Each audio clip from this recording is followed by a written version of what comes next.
자, 물생활의 시작, 물잡이를 시작합니다. 일단 수조에 물을 넣고 염소 제거제를 넣고 여과기를 설치합니다. 30분에서 1시간 정도 딴짓을 좀 하고 올게요. 그리고 물고기를 넣습니다. 마지막으로 박테리아제를 넣어줄게요. 간단하게 물잡이 준비가 끝났습니다.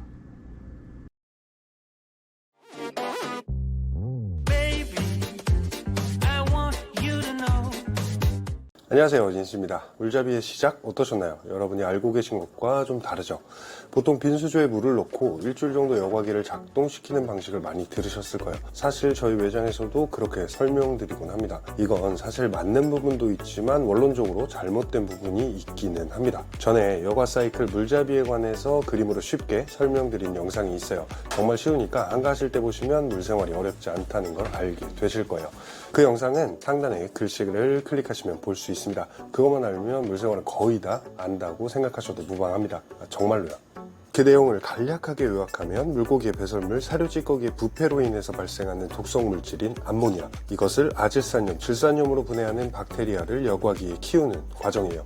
쉽게 물을 정화하는 박테리아를 키우는 시간이라고 생각하시면 됩니다. 눈치가 빠르신 분들은 이미 아셨겠지만 수돗물만 들어있는 수조에 암모니아가 없을 텐데 어떻게 여과 박테리아가 생길 수 있지? 여과 박테리아는 암모니아와 아질산염을 에너지원으로 하는 박테리아예요. 당연히 에너지원이 없기 때문에 빈 수조에는 발생할 수 없어요. 상식적으로는요. 그런데 실제로 수돗물에는 암모니아성 질소가 극미량이 존재할 수 있습니다. 그래서 빈 수조에 여과기를 작동시켜도 물잡이 효과가 날 수도 있는 거예요. 하지만 지역, 시기, 환경에 따라서 편차가 발생하기 때문에 좀 더 확실한 방법을 사용해 보도록 할게요. 영상의 시작에서 보여드린 대로 수조 설치 즉시 물고기를 넣는 방법입니다. 이 방법대로 하시면 수일 내에 백탁이 발생하고 사라질 거예요. 백탁의 원인이나 해결 방법은 상단에 글씨를 클릭하시면 보실 수가 있습니다. 이 자연스러운 현상이니까 걱정하지 마세요. 그럼 내가 키우고 싶은 만큼 넣으면 될까? 우리가 아는 것처럼 박테리아는 적절한 환경에서 기하급수적으로 늘어나게 됩니다. 하지만 충분한 증식을 하기 전까지는 어떨까요? 자, 예를 들어서 설명해 볼게요. 10마리의 물고기를 새 수조에 넣었는데 박테리아가 생성되고 증식되어서 암모니아를 분해하는 속도보다 배설물이나 부패로 인해서 발생하는 암모니아의 생성 속도가 빠르다면 당연히 빠르게 물고기의 치사량까지 암모니아의 농도가 올라가게 되고 물고기는 죽게 될 거예요. 이게 처음 시작하시는 분들이 물고기를 죽게 하는 과정입니다. 만약 10마리가 아니라 2마리였다면 어땠을까요? 암모니아가 치사 농도까지 도달하는 시간보다 박테리아가 증식돼서 암모니아를 분해하는 속도가 빨랐을 거예요. 그럼 물고기는 죽지 않고 물잡이가 완성이 되었을 겁니다. 전에 물잡이의 완성을 확인하는 방법을 영상으로 올린 적이 있는데 2주 정도가 지난 후부터 급속도로 물이 안정화되는 걸 보여드린 적이 있어요. 적은 개체수의 물고기를 넣고 2주 정도가 지난 후에 적정한 개체수를 추가해주면 이미 생성된 박테리아가 추가된 물고기에서 발생하는 암모니아를 분해하기 위해서 빠르게 증식을 하기 때문에 안정적인 수조의 운용이 가능하게 되는 거죠. 굉장히 간단한 원리예요. 이 영상을 한 번만 보면 다시는 보시지 않아도 되도록 그래프를 통해서 한 번 더 보여드릴게요. 자, 그래프에 적응기라고 표기된 부분이 물고기를 넣어서 박테리아가 증식을 시작하는 단계입니다. 증식기처럼 폭발적으로 박테리아 개체수가 늘어나기 전 단계이기 때문에 많은 양의 암모니아가 발생하면 충분히 분해할 수가 없어요. 그래서 시작 단계에서는 적은 개체수의 물고기를 넣어서 적은 양의 암모니아를 발생시키고 이를 에너지원으로 하는 박테리아를 기르는 초기 단계입니다. 이 과정이 2주에서 3주 정도의 시간이 필요합니다. 적응기 이후 증식기에 물고기를 추가해주게 되면 이미 충분히 생성된 박테리아가 폭발적으로 증식하면서 추가된 물고기에서 발생하는 암모니아를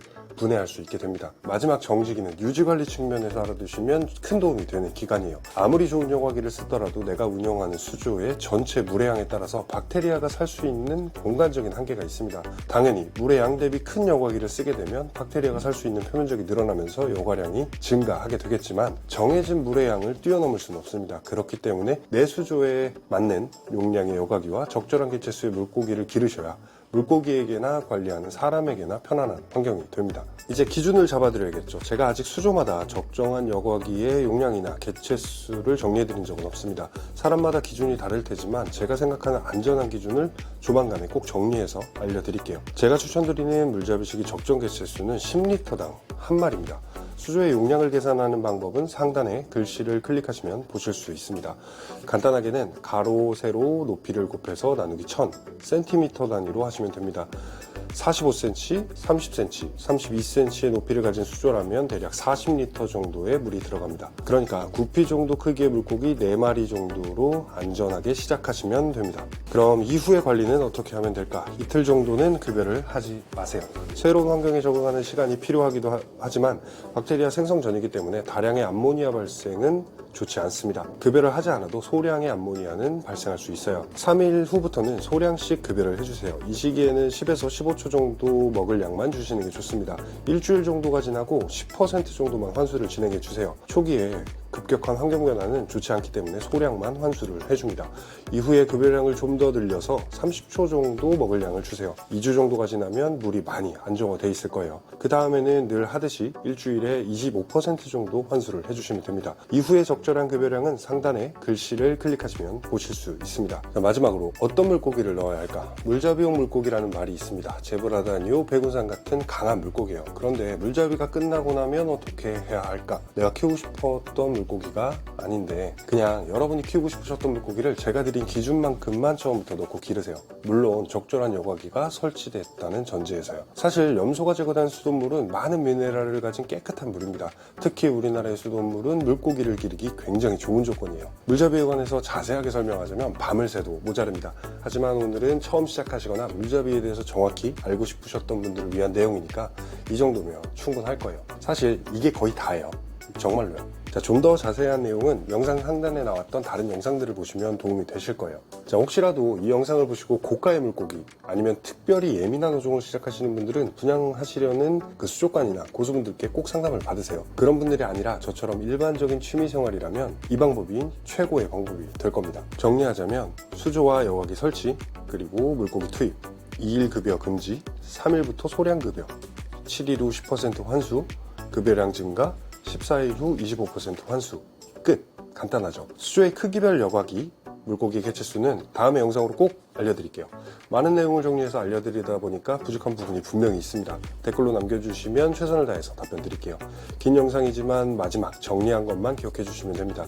도움이 되는 영상이었다면 구독과 좋아요 눌러주시고요. 저는 다음 영상으로 또 찾아올게요. 네, 행복한 일상이 되었으면 좋겠습니다. 네, 감사합니다.